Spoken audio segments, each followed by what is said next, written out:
जय श्री कृष्ण। नमस्कार दर्शक बंधु, माधव पवित्रवाणी राशिफल कार्यक्रम में आपण मानकु स्वागत करुछि। मु ट्यारो रीडर विद्याधर। प्रिय दर्शक बंधु, आज मु आपण मानकु कहबी ट्यारोट कार्ड माध्यम रे 12टी राशि राशिफल संपर्क में प्रथमे मेष राशि ठारू आरंभ करी मीन राशि पर्यंत। ता पूर्व मोर प्रिय दर्शक बंधु आसंतु जानिबा आज दिनचर्चा कार्यक्रम संपर्क में। आज नामाचार्य बाइया बाबा जन्म उत्सव, मानव अधिकार दिवस, मार्गशीर मास बा बिछा मास 25 दिन डिसेम्बर 10 तारीख बुधवार। आज षष्ठी 32 दंड 48 रात्रि 7:19 पर्यंत। आज अश्लेषा नक्षत्र 4 दंड 21 दिवा 7:56 पर्यंत। आज वैधृति योग, आज गर करण। तेणु आज जन्म होता शिशुर कर्कट राशि विप्रवर्ण राक्षस गण दिवा 7:56 पर सिंह राशि क्षत्रिय वर्ण राक्षस गण। आज मृत्यु व्यक्तिर रात्रि 7:19 पर एकपाद पुष्कर दोष, फल पशुहानि, होमादि शांति, अन्न वस्त्र स्वर्ण तंडुल कांस्य पात्र दान। आज षष्ठी श्राद्ध। आज निषिद्ध खाद्य कहले निम्ब भोजन निषेध, रात्रि 7:19 पर ताल भोजन निषेध। प्रिय दर्शक बंधु आसंतु जानिबा आज पर्व उत्सव विषय। आज पर्व उत्सव कहले नामाचार्य बाइया बाबांकर आविर्भाव उत्सव उपलक्षे राज्य में विभिन्न स्थान में उक्त सम्मिलन और भजन कीर्तन। आउ आज शुभ बेला बा काल बेला बा अशुभ बेला से संपर्क में जानिबा कहले प्रथमे अशुभ बेला काल बेला विषय ध्यान दियंतु। आज दिवा 10टा पर 11:54 मध्य काल बेला बा अशुभ बेला। 12 बेला कहले दिवा 12:12 पर 2:06 मध्य। आउ काल रात्रि कहले 1:16 पर 3:10 मध्य। तेबे मोर प्रिय दर्शक बंधु आज शुभ बेला अमृत योग कथा कहले प्रातरु दिवा 7टा मध्य, दिवा 7:49 पर 8:36 मध्य, 11:10 पर पुणी 1:24 मध्य, संध्या 5:52 पर 6:40 मध्य, 8:16 पर महिंद्र जोगर कथा जदि कहवा दिवा 7:27 पर एवं 7:50 मध्य। प्रिय दर्शक बंधु ये तिला आज दिनचर्चा कार्यक्रम संपर्क में संक्षेप वार्ता आपण मानकु। एबे आसंतु आमे कार्ड माध्यम 12टी कार्ड संग्रह करवा। ये 12टी कार्ड रे 12टी राशि संपर्क में आमे संक्षेप जानिबा। प्रथमे मेष राशि ठारू आरंभ करवा मीन राशि पर्यंत।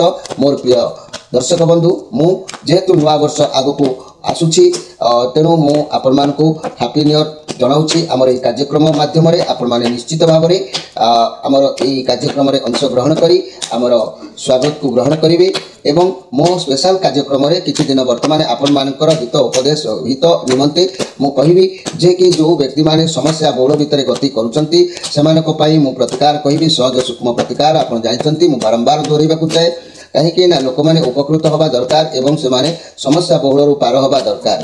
तेरे प्रिय दर्शक बंधु मु तो नंबर देछि प्रत्येक संध्यारे मो सहित आपण माने जोगाजोग करि परिबे आ कथाबार्ता मध्य होउछ जेमति सेमति कथाबार्ता करि परिबे समस्या मध्य जणाई परिबे।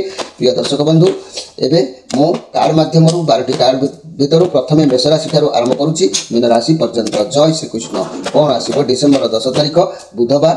प्रथमे मेष राशि।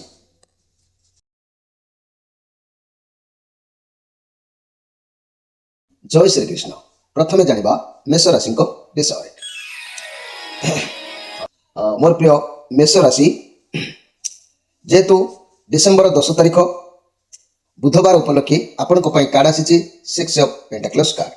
तेणु आपण पाखरे अनेक किछि संबल रहिला परे बल रहिला परे आज किंतु आपण चिंताग्रस्त रहिबे कोनोसी एक कारण पाई कोनोसी एक कार्य पाई कोनोसी एक समस्या पाई।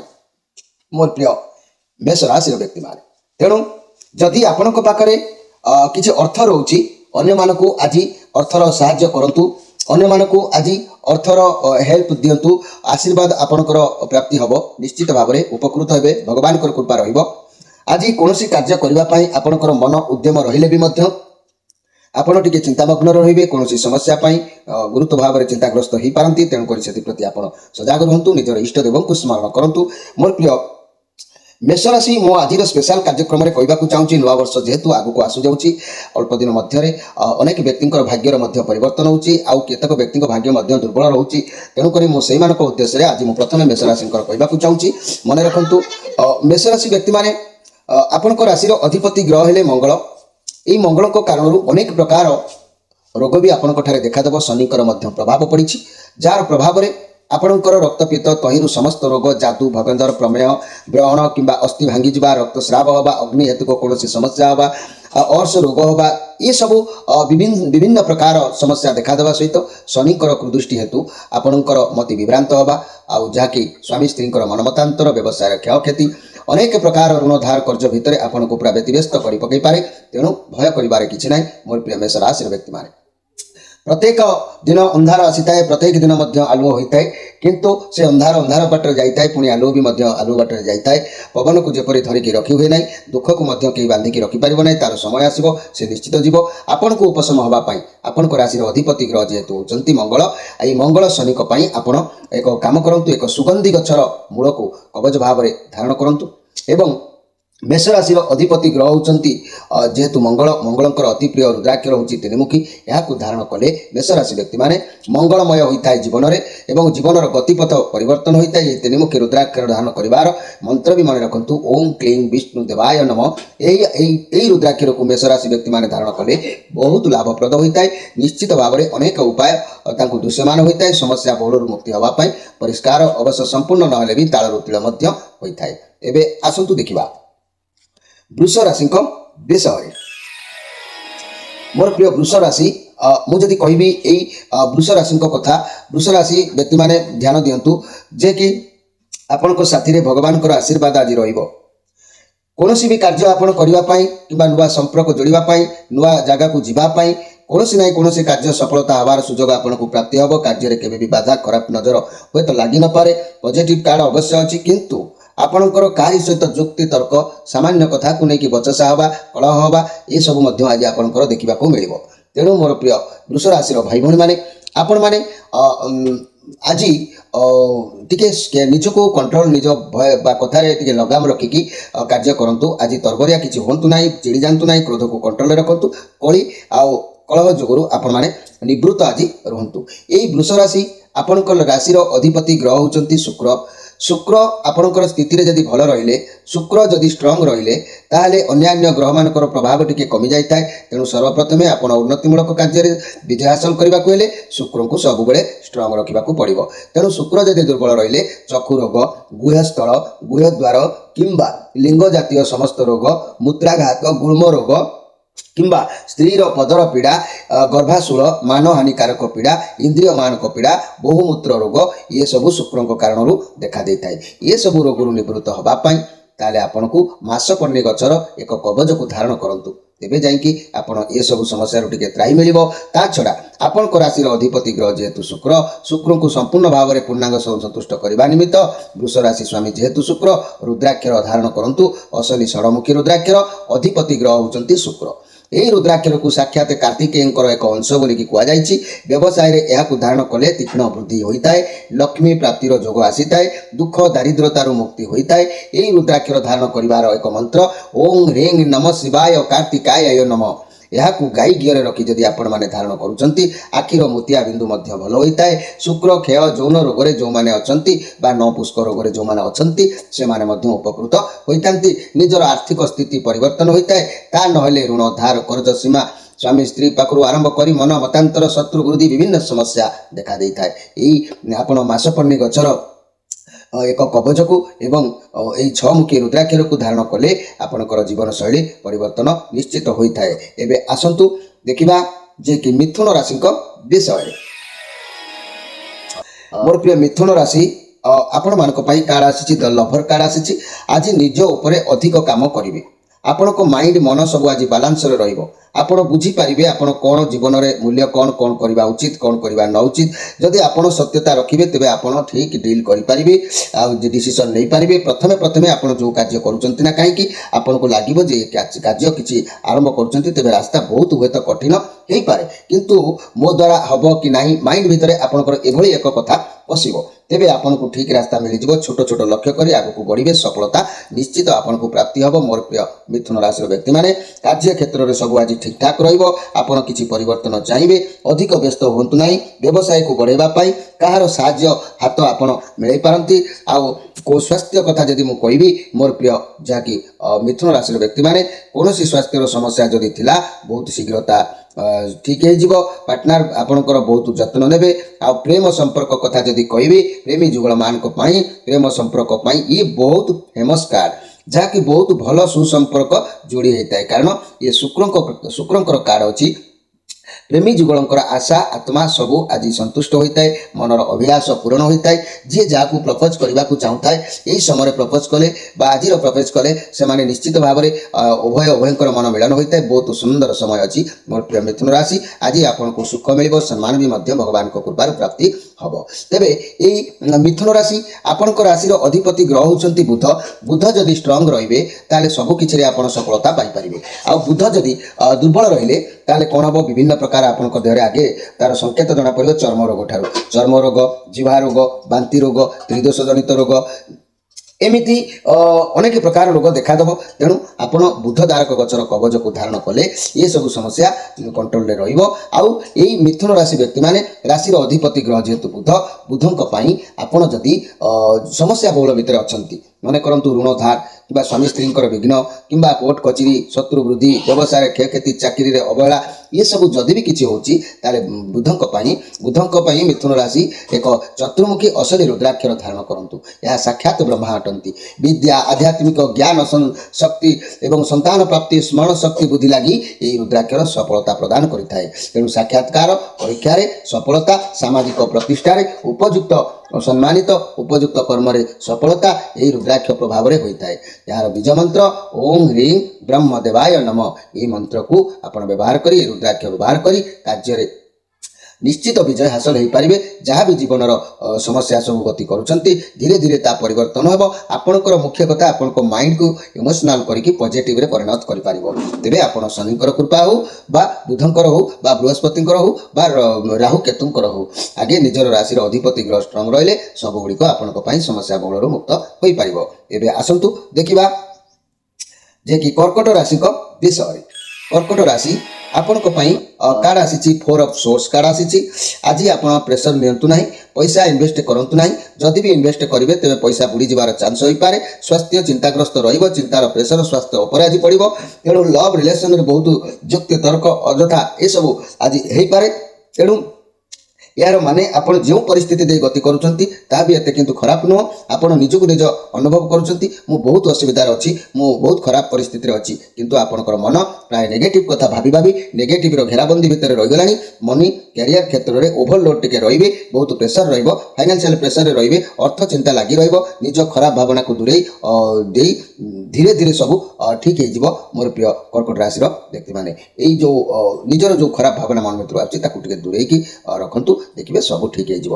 ଏହି କର୍କଟ ରାଶି ଆଜି ଅନ୍ୟମାନଙ୍କ ମତରେ ରହିବେ, ପରାଧୀନରେ ସମୟ ଅତିବାହିତ ହେବ, ଅନ୍ୟ ଉପରେ ଆଶା ଭରସାରେ ସମୟ ଆଜି ଅତିବାହିତ ହେବ।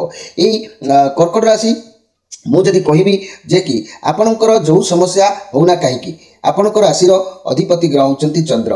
ଚନ୍ଦ୍ର ଦୁର୍ବଳତା ରହିଲେ ବିଭିନ୍ନ ସମସ୍ୟା ବହୁଳ ରୋଗ ଠାରୁ ଋଣ ପର୍ଯ୍ୟନ୍ତ ସମସ୍ୟା ଦେଖାଦେଇଥାଏ।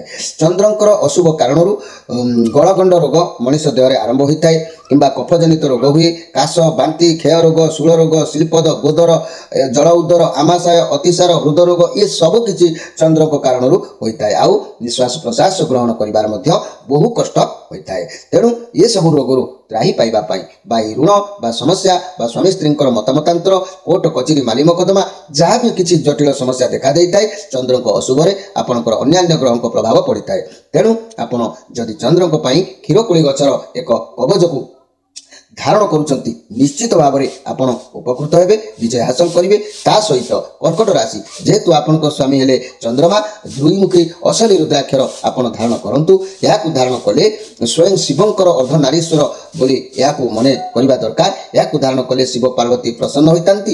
ଏହି ରୁଦ୍ରାକ୍ଷର ଧାରଣ କରିବା ଦ୍ୱାରା କର୍କଟ ରାଶି ବ୍ୟକ୍ତିମାନେ ବହୁତ ଉତ୍ତମ ଫଳ ପାଇଥାନ୍ତି। କାରଣ ଜୀବନରେ ଯାହା ବି କିଛି ସମସ୍ୟା ଆସୁନା କାହିଁକି କିନ୍ତୁ ନିଜର ରାଶିର ଅଧିପତି ଗ୍ରହଙ୍କୁ ସର୍ବପ୍ରଥମେ ଆପଣ ଆଗେ ଷ୍ଟ୍ରଙ୍ଗ ରଖିବା ଆବଶ୍ୟକ ଅଛି। ମୋର ପ୍ରିୟ କର୍କଟ ରାଶିର ବ୍ୟକ୍ତିମାନେ ଏହି କର୍କଟ ରାଶିର ବ୍ୟକ୍ତିମାନେ ନିଜେ ଏଇ 2024 ମସିହାରେ ନିଜର ଭାଗ୍ୟ ପରିବର୍ତ୍ତନ କରିବା ପାଇଁ ନିଜେ ଟିକେ ତାଳରୁ ତିଳ ହେବା ପାଇଁ ଦୁଃଖ ଖଣ୍ଡିତ ହେବା ପାଇଁ ଆପଣମାନେ ନିଶ୍ଚିତ ଭାବରେ ଏହି ଦୁଇମୁଖୀ ରୁଦ୍ରାକ୍ଷର ସହିତ କ୍ଷୀରକୋଳି ଗଛର ଏକ କବଚକୁ ନିଶ୍ଚିତ ଭାବରେ ବ୍ୟବହାର କରନ୍ତୁ।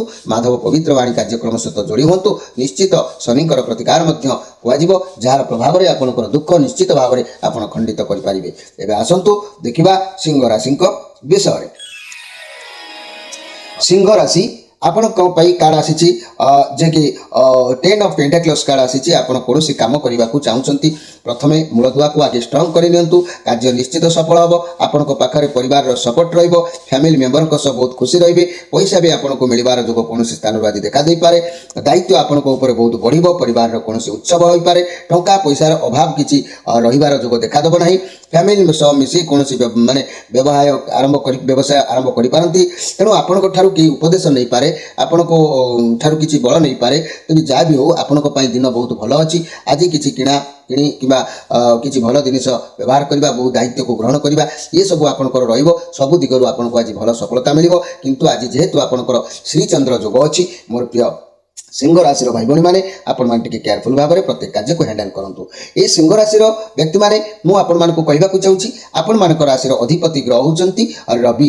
ରବି ଗ୍ରହଙ୍କ କାରଣରୁ ଯଦି ରବି ଗ୍ରହ ଦୁର୍ବଳ ରହିଲେ, ନିଚ ଅବସ୍ଥାରେ ରହିଲେ ମସ୍ତକ ପୀଡ଼ା, ଦେହରେ ଜ୍ୱର ଲାଗି ରହିବା, ପିତ୍ତଜାତ ରୋଗ, ଅମ୍ଳ ଶୂଳ, ହୃଦଘାତ ରୋଗ, ମସ୍ତକରେ ପୀଡ଼ା, ବିଷ ଆଘାତ ହେତୁ ପୀଡ଼ା, ଅଗ୍ନିରେ ଦାହ, ଜ୍ୱର, ରବି ଶନି ମଙ୍ଗଳଙ୍କ ଦ୍ୱାରା ଯୁକ୍ତ ହେଲେ ହିକା ରୋଗ ଏବଂ ମାନସିକ ଟେନସନ ପ୍ରତ୍ୟେକ କ୍ଷେତ୍ରରେ ଲାଗି ରହିବ।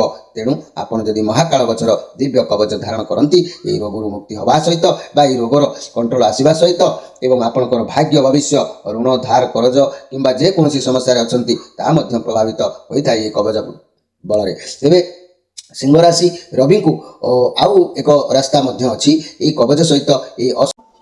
ଏବେ ଆସନ୍ତୁ ଦେଖିବା କନ୍ୟା ରାଶିଙ୍କ ବିଷୟରେ। କନ୍ୟା ରାଶି ଆଜି ଆପଣ କଠିନ ପରିଶ୍ରମ କରିବେ, ଯାହା ଚାହିଁବେ ଆପଣ ତାହା କରିପାରିବେ। ଆପଣଙ୍କ ପାଖରେ ବହୁତ ପାୱାର ରହିବ, ଏନର୍ଜି ରହିବେ, ଯାହା ଚାହିଁବେ ଆପଣଙ୍କୁ ତାହା ପ୍ରାପ୍ତି ହେବ। କିନ୍ତୁ ଆପଣ ନିଜକୁ ଆଜି ଭଗବାନଙ୍କ ପାଖରେ ସମର୍ପଣ କରିବାର ଏକ ସୌଭାଗ୍ୟ ଦିନ ଅଛି। ଆପଣମାନେ ସୌଭାଗ୍ୟ ଭାବରେ ଭଗବାନଙ୍କ ପାଖରେ ନିଜର ସମୟକୁ ବା ନିଜର କର୍ତ୍ତବ୍ୟକୁ ସମ୍ପୂର୍ଣ୍ଣ ସମର୍ପଣ କରନ୍ତୁ। କାରଣ ଆଜି ଆପଣଙ୍କ ସହିତ କେହି ନିଜ ଲୋକ ମାନେ ଛଳନା କରିପାରେ, କପଟ କରିପାରେ, ପ୍ରତାରଣା ଆପଣଙ୍କ ସହିତ କରିପାରେ। ସେଥିପାଇଁ ଆପଣ ଟିକେ ଆଜି ସଜାଗ ରହିବା ଆବଶ୍ୟକ ଅଛି ମୋର ପ୍ରିୟ କନ୍ୟା ରାଶିର ବ୍ୟକ୍ତିମାନେ। ଏହି କନ୍ୟା ରାଶିର ବ୍ୟକ୍ତିମାନଙ୍କ ପାଇଁ ମୁଁ କହୁଛି, ଜୀବନରେ ଯଦି ବି କିଛି ସମସ୍ୟା ଆପଣଙ୍କର ଦେଖାଦେଉଛି ବା ଯଦି ଦେଖା ଦେଇ ନାହିଁ ତା ଆଗକୁ ମଧ୍ୟ ଦେଖାଦେବାର ଯୋଗ ମଧ୍ୟ ଅଛି। ତେଣୁ କନ୍ୟା ରାଶି ବ୍ୟକ୍ତିମାନେ ଯେତେବେଳେ ଆପଣଙ୍କର ସମୟ ଖରାପ ସମୟ ଚାଲିବ, ସେତେବେଳେ ଜାଣିଥାନ୍ତୁ ଆପଣଙ୍କ ରାଶିର ଅଧିପତି ଗ୍ରହ ହେଉଛନ୍ତି ବୁଧ। ବୁଧ ଡାଉନରେ ଯେତେବେଳେ ରହିବେ ସେତେବେଳେ ଆପଣ ପ୍ରମାଣିତ ଜାଣିପାରିବେ ଆପଣଙ୍କ ଦେହରେ କୌଣସି ଚର୍ମ ରୋଗ କିମ୍ବା ଜିହ୍ୱା ରୋଗ, ବାନ୍ତି ରୋଗ, ତ୍ରିଦୋଷ ଜନିତ ରୋଗ ଆପଣଙ୍କ ଠାରେ ପରିଲିଖିତ ହେବ, ଯାହାର ପ୍ରଭାବରେ ଆପଣ ଜାଣିପାରିବେ ଆପଣଙ୍କର ଭାଗ୍ୟର କିଛି ବିଡ଼ମ୍ବନା ହେଉଛି। ଆଉ ସେଥିପାଇଁ ବୁଧଦାରକ ଗଛର ଅସଲି କବଚ ଗୋଟିଏ ଧାରଣ କରିବା ଆବଶ୍ୟକ ଅଛି ଆପଣଙ୍କ ଜୀବନରେ। ଯଦି ଆପଣଙ୍କ ଜୀବନରେ ସମସ୍ୟା ବହୁଳ ଭିତରେ ଗତି କରୁଥାନ୍ତି, ବାରମ୍ବାର ବିଦେଶରେ ଗୃହ ଛାଡ଼ିକି ରହିବାକୁ ଯାଉଥାନ୍ତି କିମ୍ବା ବାରମ୍ବାର ଋଣ ଧାର କର୍ଜ ଗୋଟିଏ ପରେ ଗୋଟିଏ କରିଚାଲିଥାନ୍ତି, ତେଣୁ ଆପଣ ସମସ୍ୟା ବହୁଳରୁ ମୁକ୍ତ ହେବା ପାଇଁ କନ୍ୟା ରାଶିର ବ୍ୟକ୍ତିମାନେ ଆପଣ ଅସଲି ଚାରିମୁଖୀ ରୁଦ୍ରାକ୍ଷରଟିଏ ଧାରଣ କରନ୍ତୁ। କାରଣ ଅସଲି ଚାରିମୁଖୀ ରୁଦ୍ରାକ୍ଷର ସାକ୍ଷାତ ବ୍ରହ୍ମା ଅଟନ୍ତି, ଏହାର ଅଧିପତି ଗ୍ରହ ବି ମଧ୍ୟ ବୁଧ ଅଟନ୍ତି। ଏହାକୁ ଧାରଣ କଲେ ଆପଣଙ୍କୁ ଲାଭ କ'ଣ ମିଳିବ ନା ବିଦ୍ୟା, ଆଧ୍ୟାତ୍ମିକ ଏବଂ ସନ୍ତାନ ପ୍ରାପ୍ତି ଏବଂ ସ୍ମରଣ ଶକ୍ତି, ଏ ବହୁତ କାର୍ଯ୍ୟରେ ଆପଣଙ୍କୁ ସହାୟତା ଦେବା ସହିତ ଆପଣଙ୍କ ଦେହରେ ବିଭିନ୍ନ ପ୍ରକାର ଯେଉଁ ରୋଗର ଆବିର୍ଭାବ ଦେଖାଦେଇଥାଏ ତାହା ମଧ୍ୟ କଣ୍ଟ୍ରୋଲକୁ ଆସିଥାଏ। ଏବେ ଆସନ୍ତୁ ଦେଖିବା ବିଛା ରାଶି ତୁଳା ରାଶିଙ୍କ ବିଷୟରେ। ତୁଳା ରାଶି ଆପଣଙ୍କ ପାଇଁ ଏ ଯେଉଁ କାର୍ଡ ଆସିଛି 3 ଅଫ୍ ପେଣ୍ଟାକ୍ଲସ୍ କାର୍ଡ, ଆଜି ଭାବିବେ କାହାଠାରୁ କିଛି ଗୋଟେ ହେଲ୍ପ ନେବା ପାଇଁ, ଆଉ ମନକୁ ପବିତ୍ରତା ରଖିବା ପାଇଁ, ଆଉ ସ୍ୱଚ୍ଛ ରଖିବା ପାଇଁ, ଆଉ ନ୍ୟାୟ ପଥରେ ଯିବା ପାଇଁ। ଆପଣ ନ୍ୟାୟ ପଥରେ ଗଲେ ଆପଣ ନିଶ୍ଚିତ ଭାବରେ ଯାହାକୁ ଯାହା ଆଜି ସାହାଯ୍ୟ ଲୋଡ଼ିବେ ତାହା ଆପଣଙ୍କୁ ସାହାଯ୍ୟର ହାତ ଆପଣଙ୍କ ପାଖକୁ ଲମ୍ବି ଆସିବ। ଆପଣ ଆୟ ନିଶ୍ଚିତ ଆପଣଙ୍କ ହାତକୁ କିଛି ଆଜି ଅର୍ଥ ଆସିବାର ଅଛି କିମ୍ବା କୌଣସି କାର୍ଯ୍ୟ ସଫଳ ହୋଇ ଆପଣଙ୍କର ଆତ୍ମତୃପ୍ତି ହେବାର ଅଛି। ତେଣୁ ଆୟୋଜକ ବି ମଧ୍ୟ ଅଛି। ତେଣୁ ଆପଣଙ୍କ ପାଇଁ ଦିନ ଭଲ ଅଛି, ସାହାଯ୍ୟ ସହାନୁଭୂତି ଆପଣଙ୍କୁ ପ୍ରାପ୍ତି ହେବ। ଏହି ତୁଳାରାଶି ବ୍ୟକ୍ତିମାନେ ଆପଣଙ୍କ ରାଶିର ଅଧିପତି ଗ୍ରହ ହେଉଛନ୍ତି ଦାନବଚାର୍ଯ୍ୟ ଶୁକ୍ର। ଶୁକ୍ର ଯେତେବେଳେ ଡାଉନରେ ରହିବେ ସବୁ ଗ୍ରହଙ୍କ ପ୍ରଭାବ ଆପଣଙ୍କ ଉପରେ ପଡ଼ିବ। ସବୁ ଗ୍ରହ କହିଲେ ଶନିଙ୍କର, ରାହୁ, କେତୁ, ବୃହସ୍ପତି ଏ ସମସ୍ତ ଗ୍ରହଙ୍କ ପ୍ରଭାବରେ ଆପଣଙ୍କର ମାନେ ଜୀବନଶୈଳୀ ବିପର୍ଯ୍ୟିତ ହୋଇଥାଏ, ଯାହାଫଳରେ କି ଆପଣ ଜାଣିପାରିବେ ଶୁକ୍ର ଡାଉନରେ ଅଛନ୍ତି କି ଉଚ୍ଚରେ ଅଛନ୍ତି। ଶୁକ୍ର ଯଦି ଡାଉନରେ ରହିଲେ ଆପଣଙ୍କର ଆଖିର କିଛି ସମସ୍ୟା ଦେଖାଦେବ, ଗୁହ୍ୟସ୍ଥଳ, ଗୁହ୍ୟଦ୍ୱାର, ଲିଙ୍ଗ ଜାତୀୟ ରୋଗ କିମ୍ବା ସ୍ତ୍ରୀର ପଦର ପୀଡ଼ା, ମୂତ୍ରାଘାତ ରୋଗ, ଗୁଳ୍ମ ରୋଗ କିମ୍ବା ଗର୍ଭାଶୂଳ ମାନହାନି ପୀଡ଼ା, ଇନ୍ଦ୍ରିୟ ମାନଙ୍କର କିଛି ଦୁର୍ବଳତା ପୀଡ଼ା, ଏମିତି ଅନେକ ପ୍ରକାର ଦେଖାଦେଇଥାଏ। ତେଣୁ ଆପଣମାନେ এই ଶୁକ୍ରଙ୍କୁ ସନ୍ତୁଷ୍ଟ ସବୁବେଳେ ରଖିବା ଆବଶ୍ୟକ ଅଛି। ଶୁକ୍ରଙ୍କୁ ସନ୍ତୁଷ୍ଟ ରଖିବାକୁ ହେଲେ ଏକ ମାସକର୍ଣ୍ଣି ଗଛର କବଚକୁ ଆପଣ ନିହାତି ଧାରଣ କରିବେ। ଯଦି ଋଣ ରୋଗ କିମ୍ବା ଶତ୍ରୁ ବୃଦ୍ଧି କିମ୍ବା କାହାକୁ ଅର୍ଥ ଦେଇକି ବ୍ୟର୍ଥ ହେଉଛି କିମ୍ବା ମାନସିକ କାର୍ଯ୍ୟକ୍ରମରେ ବାଧା ଆସୁଛି, ଶତ୍ରୁ ଅଯଥାରେ ବୃଦ୍ଧି ହେଉଛି, ତାହେଲେ ଆପଣମାନେ ଆପଣଙ୍କ ରାଶିର ଅଧିପତି ଗ୍ରହ ଶୁକ୍ରଙ୍କ ପାଇଁ ଏକ ଷଡ଼ମୁଖୀ ଅସଲି ରୁଦ୍ରାକ୍ଷର ମଧ୍ୟ ମାସକର୍ଣ୍ଣି କବଚ ସହିତ ଧାରଣ କରନ୍ତୁ। ଏହାକୁ ଧାରଣ କଲେ ଆପଣ ଜାଣିପାରିବେ ଏହା ହେଉଛି ସାକ୍ଷାତ କାର୍ତ୍ତିକେୟଙ୍କର ଏକ ସ୍ୱରୂପ ଅଟନ୍ତି। ଏହାକୁ ଧାରଣ କରିବା ମାତ୍ରକେ ବ୍ୟବସାୟରେ ଉନ୍ନତି ଦେଖାଦେଇଥାଏ, ଲକ୍ଷ୍ମୀ ପ୍ରାପ୍ତି ଦେଖାଦେଇଥାଏ, ଦୁଃଖ ଦାରିଦ୍ରତାରୁ ମୁକ୍ତ ହୋଇଥାଏ, ନେତ୍ର ସମ୍ବନ୍ଧୀୟ ରୋଗ ଯେଉଁ ଆଖିର ଯେଉଁ ସମସ୍ୟା ମଧ୍ୟ ରୋଗରୁ ତ୍ରାହି ମିଳିଥାଏ। ତେଣୁ ମୋର ପ୍ରିୟ ଯାହାକି ତୁଳାରାଶିର ବ୍ୟକ୍ତିମାନେ ଆପଣମାନେ ଏହି ଛଅମୁଖୀ ରୁଦ୍ରାକ୍ଷର ସହିତ ଏବଂ ମାସକର୍ଣ୍ଣି ଗଛର କବଚକୁ ଧାରଣ କରିବା ବିଧେୟ ଅଛି। ଆପଣମାନେ ଧାରଣ କରନ୍ତୁ। 2024 ମସିହାର ଯାହା ବି ସମସ୍ୟା ଆସୁନା କାହିଁକି ତାଳରୁ ତିଳ ପ୍ରମାଣ ନିଶ୍ଚିତ ହେବ। ଏବେ ଆସନ୍ତୁ ଦେଖିବା ବିଛା ରାଶିଙ୍କ ବିଷୟରେ। ବିଛା ରାଶି ଆପଣମାନଙ୍କ ପାଇଁ କାର୍ଡ ଆସିଛି 7 ଅଫ୍ ୱାଣ୍ଡସ୍। କୌଣସି ସମସ୍ୟା ଭିତରେ ଆପଣ ଆଜି ଗୁରୁତ୍ୱ ଭାବରେ ଛନ୍ଦି ହେବେ। ବହୁତ ସାରା ସମସ୍ୟା ଆପଣଙ୍କ ସାମ୍ନାକୁ ଆସିବ। ତେଣୁ ଯାହା ବି ସମସ୍ୟା ଆସୁନା କାହିଁକି ଆପଣ ତାକୁ ସମାଧାନ କରିବେ, କାରଣ ଆପଣଙ୍କ ହାତରେ ସେତିକି ପାୱାର ଅଛି। ଆପଣ କେବେ ହାରିବା ଶିଖିନାହାନ୍ତି, ମଥା ନହିବା ଶିଖିନାହାନ୍ତି, ପ୍ରତି କ୍ଷେତ୍ରରେ ଅଗ୍ରିମ ଅଧିକାର ଆପଣ ଲାଭ କରିଥାନ୍ତି। ତେଣୁ ଯାହା ବି ହେଉ ପରିଶେଷ ସୀମା ପର୍ଯ୍ୟନ୍ତ ଆପଣ କାର୍ଯ୍ୟରେ ବିଜୟ ହାସଲ କରିବେ। ତେଣୁ ବିଜୟ ହାସଲ କଲା ପରେ ଆପଣଙ୍କୁ ଆଜି ସୁଖ ସମ୍ମାନ ନିଶ୍ଚିତ ମିଳିବ, ଆତ୍ମତୃପ୍ତି ରହିବ। ଦିନ ଆପଣଙ୍କ ପାଇଁ ନିଶ୍ଚିତ ଭଲ ରହିବ। ମୋର ପ୍ରିୟ ବିଛା ରାଶିର ବ୍ୟକ୍ତିମାନେ, ଏହି ବିଛା ରାଶିର ବ୍ୟକ୍ତିମାନେ ଆପଣଙ୍କ ରାଶିର ଅଧିପତି ଗ୍ରହ ହେଉଛନ୍ତି ମଙ୍ଗଳ। ଭୂମିପୁତ୍ର ମଙ୍ଗଳ ଯଦି ଆପଣଙ୍କର ଡାଉନ୍ ରହିଲେ ଅନ୍ୟାନ୍ୟ ଗ୍ରହମାନଙ୍କର ପ୍ରଭାବ ଆପଣମାନଙ୍କ ପାଖରେ ବହୁତ ପ୍ରଭାବ ପଡ଼ିବ, ଯେଉଁ ପ୍ରଭାବରେ ଆପଣଙ୍କର ଯାହାକି ଯାଦୁ ଭଗନ୍ଦର ପ୍ରମେହ ଗ୍ରହଣ ଅସ୍ଥି ଭାଙ୍ଗିଯିବା କିମ୍ବା ଅଗ୍ନି ହେତୁକ କୌଣସି ପୀଡ଼ା କିମ୍ବା ରକ୍ତସ୍ରାବ ହେବା କିମ୍ବା ଅର୍ଶ ରୋଗ ହେବା ଏସବୁ ଆପଣଙ୍କଠାରେ ଦେଖିବାକୁ ମିଳିବ। ଆଉ ତାପରେ ଆପଣ କ'ଣ ହେବ ନା ଆପଣ ଯଦି ଋଣ ରୋଗ କିମ୍ବା ମାନସିକ ଟେନସନ୍, ବ୍ୟବସାୟରେ କ୍ଷତି, ଚାକିରିରେ ଅବହେଳା, ସ୍ଥାନାନ୍ତରିତ ଯୋଗ ଏସବୁ ସମସ୍ୟା ଯଦି ଆପଣଙ୍କଠାରେ ଦେଖିବାକୁ ପୁଣି ମିଳିଲା, ତାହେଲେ ଆପଣ କ'ଣ କରିବେ, ଆପଣଙ୍କ ରାଶିର ଅଧିପତି ଗ୍ରହଙ୍କ ପାଇଁ ଆପଣ ଏକ ସୁଗନ୍ଧି ଗଛର କବଚ ସହିତ ଏକ ତିନିମୁଖୀ ଅସଲି ରୁଦ୍ରାକ୍ଷରଟିଏ ଧାରଣ କରିବା ଆବଶ୍ୟକ ଅଛି। କାରଣ ଅସଲି ତିନିମୁଖୀ ରୁଦ୍ରାକ୍ଷର ଧାରଣ କଲେ ଗଣ୍ଠି ବ୍ୟଥା ନିବାରଣ ହୋଇଥାଏ ଏବଂ ଆପଣଙ୍କର ଯାହା ସମସ୍ୟା ଅଛି ସେ ସମସ୍ୟାରୁ ଆପଣଙ୍କୁ ଖୁବ୍ ଶୀଘ୍ର ତ୍ରାହି ମିଳିଥାଏ। ଏଥିରେ ସନ୍ଦେହ କରିବାର କିଛି ନାହିଁ। କିନ୍ତୁ ମୁଖ୍ୟ କଥା ଆପଣ ବିଶ୍ୱାସ କରିବେ ସେତେବେଳେ ଏହାକୁ ଧାରଣ କରି କିଛି ଦିନ ବ୍ୟବହାର କରିସାରିବା ପରେ। ତେବେ ଏଇ ଯାହାକି ବିଛା ରାଶି ବ୍ୟକ୍ତିମାନେ ଆପଣମାନେ 2026 ମସିହାରେ କିଛି ଉନ୍ନତିମୂଳକ ଗଠନ କରିବାକୁ ଉଦ୍ୟମ ଥିଲେ କିମ୍ବା ଯେଉଁ ପରିସ୍ଥିତି ରହିଛି ତା ଦେହରୁ ଟିକେ ରିଲାକ୍ସ ହେବାକୁ ହେଲେ ନିଶ୍ଚିତ ଭାବରେ ଏହାକୁ ବ୍ୟବହାର କରନ୍ତୁ। ତା'ର ତାଳରୁ ତିଳ ପ୍ରମାଣେ ଆପଣଙ୍କର ପ୍ରଭାବକୁ ଆପଣ ଉପଭୋଗ କରିବେ। ତା ନହେଲେ ବହୁତ ସମସ୍ୟା ଆପଣଙ୍କ ସବୁଠାରେ ଦେଖିବାକୁ ମିଳିପାରେ। ଆଉ 2026 ମସିହାରେ ହତାଶ ହେବାକୁ ଆପଣଙ୍କୁ କେହି ରକ୍ଷା କରିପାରିବେନି। ତେଣୁ ଆପଣ ନିଶ୍ଚିତ ଭାବରେ ଏହାକୁ ଧାରଣ କରି ମୁଁ ଚାହୁଁଛି ଆପଣମାନେ ଉପକୃତ ହୁଅନ୍ତୁ। ଭଗବାନ ଆପଣଙ୍କୁ ସୁବୁଦ୍ଧି ପ୍ରଦାନ କରୁ। ଏବେ ଆସନ୍ତୁ ଦେଖିବା ଧନୁ ରାଶିଙ୍କ ବିଷୟରେ। ଧନୁ ରାଶି ଆପଣଙ୍କ ପାଇଁ କାର୍ଡ ଆସିଛି 6 ଅଫ୍ କପ୍ କାର୍ଡ ଆସିଛି। ପଜିଟିଭ କାର୍ଡ ଅଛି। ଆପଣ ବହୁତ ଖୁସି ରହିବେ। ଆପଣଙ୍କର କେହି ପୁରୁଣା ସାଙ୍ଗ ମିତ୍ର ବନ୍ଧୁ ପ୍ରିୟ ପ୍ରୀତି ଏମିତି ତାଙ୍କର ସାକ୍ଷାତ ହେବ। ଅନଲାଇନ୍ ମାଧ୍ୟମରେ ଆପଣଙ୍କର ଯୋଗାଯୋଗ ହୋଇପାରେ। ଅନେକ ସମସ୍ୟାର ଆଜି ସମାଧାନ ହେବାର ବାଟ ଅଛି। ଯେଉଁମାନେ ମ୍ୟାରେଜ୍ କରିନାହାନ୍ତି ବିବାହ ପ୍ରସ୍ତାବ କେହି ଆଣିପାରେ, କେହି ଉପହାର ଦେଇପାରେ। ଯେହେତୁ ଆପଣ ଆଜି ଇନସେଣ୍ଟ ରହିବେ, ମନରେ କୌଣସି ଛଳ କପଟ ଆପଣଙ୍କର ଆଜି ରହିବ ନାହିଁ। ଆପଣ ଅତୀତର ପିଲାବେଳର କଥାକୁ ଭାବିବେ। ଫ୍ୟାମିଲିରୁ ବହୁତ ସପୋର୍ଟ ଆପଣଙ୍କୁ ମିଳିବ। କାର୍ଯ୍ୟକ୍ଷେତ୍ରରେ ବହୁତ ଭଲ ରହିବ। ସାନ ସାନ ପିଲାମାନଙ୍କ ସହିତ ମିଶି ନିଜର କର୍ମକୁ ନିର୍ବାହ କରିବେ। ତେଣୁ ମୋର ପ୍ରିୟ ଧନୁରାଶି ଆଜି ଏତେ ଖୁସି, ଏତେ କାର୍ଯ୍ୟ, ଏତେ ବ୍ୟସ୍ତରେ ରହିବେ ଯାହାକି ଆପଣଙ୍କୁ କ୍ଳାନ୍ତି ଅନୁଭବ ହେବ। ଆଉ ଦିନ ଆପଣଙ୍କର ମଧ୍ୟମ ସ୍ଥିତିରେ ଗତି କରିବ। ତେବେ ଏହି ଧନୁରାଶି ବ୍ୟକ୍ତିମାନେ ମୁଁ ଆପଣମାନଙ୍କୁ କହିବାକୁ ଚାହୁଁଛି ଯେ ଆପଣଙ୍କ ରାଶିର ଅଧିପତି ଗ୍ରହ ହେଉଛନ୍ତି ଦେବଗୁରୁ ବୃହସ୍ପତି। ବୃହସ୍ପତିଙ୍କ କାରଣରୁ ବିଭିନ୍ନ ପ୍ରକାର ସମସ୍ୟା ଆପଣଙ୍କଠାରେ ଦେଖିବାକୁ ମିଳିଥାଏ। ଦୀର୍ଘ ଦିନ ଧରିକି ଆପଣମାନେ ବହୁତ ସମସ୍ୟାରେ ଗତି କରି ଆସୁଛନ୍ତି। ଋଣ ଧାର କର୍ଜରେ ମଧ୍ୟ ଆପଣଙ୍କର ସୀମା ବାଜ୍ୟାପ୍ତ ହୋଇଛି। କାହାକୁ ଅର୍ଥ ଦେଇକି ବି ମାନି ଜାମିନ ହେଇକି ବି ଆପଣ ମଧ୍ୟ ଫସିଛନ୍ତି। ତେଣୁ ମୋର କହିବାର କଥା ମୋର ପ୍ରିୟ ଧନୁରାଶି ବ୍ୟକ୍ତିମାନେ ଆପଣମାନଙ୍କ ରାଶିର ଅଧିପତି ଯେହେତୁ ଦେବଗୁରୁ ବୃହସ୍ପତି ଯଦି ଡାଉନରେ ରହୁଛନ୍ତି ଆପଣଙ୍କଠାରେ ଅନେକ ପ୍ରକାର ସମସ୍ୟା ଦେଖିବାକୁ ମିଳିଥାଏ। କିପରି ଜାଣିବେ ନା ଆପଣଙ୍କଠାରେ ମେଦ ରୋଗ, ପାଦ ରୋଗ, ଅକସ୍ମାତ ନିଶ୍ୱାସ ଅଟକି ଯିବାର ରୋଗ ଏସବୁ ବୃହସ୍ପତିଙ୍କ କାରଣରୁ ଦେଖାଦେଇଥାଏ। ତେଣୁ ବୃହସ୍ପତିଙ୍କ ପାଇଁ ଆପଣ ଗୋଟେ ଦିବ୍ୟ କବଚ ବ୍ରହ୍ମଯଷ୍ଟି ମୂଳର କବଚକୁ ଧାରଣ କରନ୍ତୁ। ଆଉ ଏହି ବୃହସ୍ପତିଙ୍କ ପାଇଁ ଅସଲି ପଞ୍ଚମୁଖୀ ରୁଦ୍ରାକ୍ଷରଟେ ଧାରଣ କରନ୍ତୁ। କାରଣ ପଞ୍ଚମୁଖୀ ରୁଦ୍ରାକ୍ଷର ଅଧିପତି ଗ୍ରହ ହେଉଛନ୍ତି ବୃହସ୍ପତି। ପଞ୍ଚମୁଖୀ ରୁଦ୍ରାକ୍ଷର ପଞ୍ଚଦେବତା ଯଥା ଗଣେଶ, ବିଷ୍ଣୁ, ଶିବ, ସୂର୍ଯ୍ୟ ଆଉ ଦୁର୍ଗାଙ୍କର ସ୍ୱରୂପ ଅଟେ। ସଂସାର ଭିତରେ ଏହି ପଞ୍ଚଦେବତାଙ୍କୁ ପୂଜା କରିବା ସାଂସାରିକ ମତରେ ପ୍ରମାଣିତ ଅଛି। ଜୀବନର ସମସ୍ତ ପାପରୁ ଏହି ରୁଦ୍ରାକ୍ଷର ମୁକ୍ତି ଦେଇଥାଏ। ମାନସିକ ଅଶାନ୍ତିରୁ ଶାନ୍ତି ଆଣିଥାଏ। ଶତ୍ରୁ ନାଶ ହୋଇଥାଏ। ସୁଖ ଶାନ୍ତିର ଲାଭ ଫଳ ଆପଣଙ୍କୁ ପ୍ରାପ୍ତି ହୋଇଥାଏ। ତେଣୁ 2026 ମସିହାରେ ଯଦି କିଛି ଉନ୍ନତିମୂଳକ କାର୍ଯ୍ୟରେ ବିଜୟ ହାସଲ କରିବାକୁ ଚାହୁଁଛନ୍ତି ମାଧବ ପବିତ୍ର ବାଣୀ କାର୍ଯ୍ୟକ୍ରମ ସହିତ ଯୋଡ଼ି ହୋଇ ସବସ୍କ୍ରାଇବ୍ କରି ଆମ ଚ୍ୟାନେଲରେ ରୁହନ୍ତୁ। ଆଉ ଆପଣମାନେ ନିଶ୍ଚିତ ଭାବରେ ଏହି ଧନୁରାଶି ବ୍ୟକ୍ତିମାନେ ଆପଣଙ୍କ ରାଶିର ଅଧିପତି ଗ୍ରହଙ୍କ ପାଇଁ ଆପଣ ଅସଲି ପଞ୍ଚମୁଖୀ ରୁଦ୍ରାକ୍ଷର ସହିତ ବ୍ରହ୍ମଯଷ୍ଟି ମୂଳର କବଚଟିକୁ ଧାରଣ କରନ୍ତୁ। ଏବେ ଆସନ୍ତୁ ଦେଖିବା ଯେ କି ମକର ରାଶିଙ୍କ ବିଷୟରେ।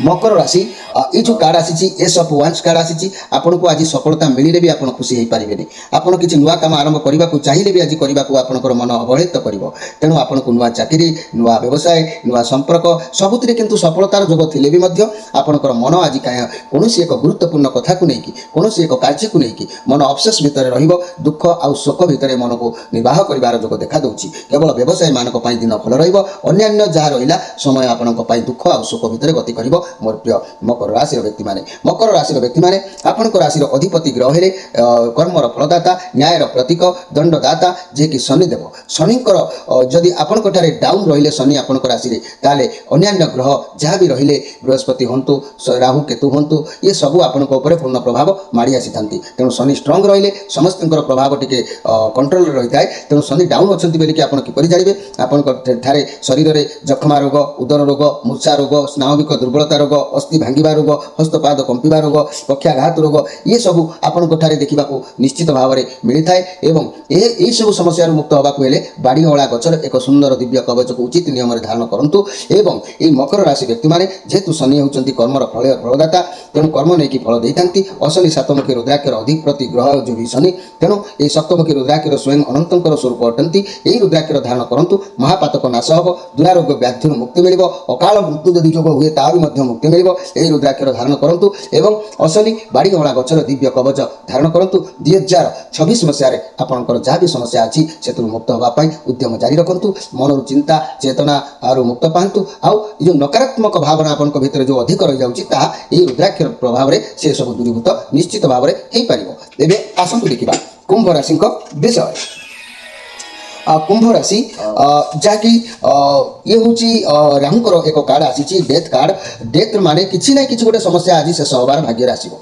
से कौन बड़ समस्या लगी रही झटका समाधान हो पाए कोर्ट कचेरी समाधान हो पाए संपर्क भितर किसी क्लोज हो पाए रिलेटिव विच्छेद हो पाए किसी गोटे अड़ुआ था तादर समस्या समाधान हो पाए किसी भी गोटे बंद हो जाए तेणु आप आज टी केयरफुल रुहतु आप देखिए जब पूर्ण भाव में केयरफुल रोचंती आपको सहयोग निश्चित मिल आपंकर जो अभिलाष अच्छी भगवान पाखे आज समर्पण करूँ जीवन में कौन एक शेष जोग यदि आज देखा दूँ नूतन किसी आरंभ कर जोग भी पुणी देखादेव कहीं शेष अच्छी तो पुणी आरंभ अच्छी किंतु आप धैर्यर सहित रुहतु आज गोटे दिन को आप भगवान पाखे निजक समर्पण कर जो कार्य कर बाहरी आसतु खराब लोकों सहित संगीत थे आज दूरे रुहतु निजर खराब प्रकृति थे से निवृत्त रुहतु जदि तेज जाकि आपको आज सहयोग मिल जो सहयोग में आपंकर मनर वेदना हल्का निश्चित भाव में हम ये कुंभ राशि आपंकर राशि अधिपति ग्रह होती जेहेतु कर्मर फलदाता शनि शनि जदि आपण राशि में दुर्बल अवस्था रहिले प्रत्येक ग्रहंकर प्रभाव आपणकर देखा मिल जहाँफल कि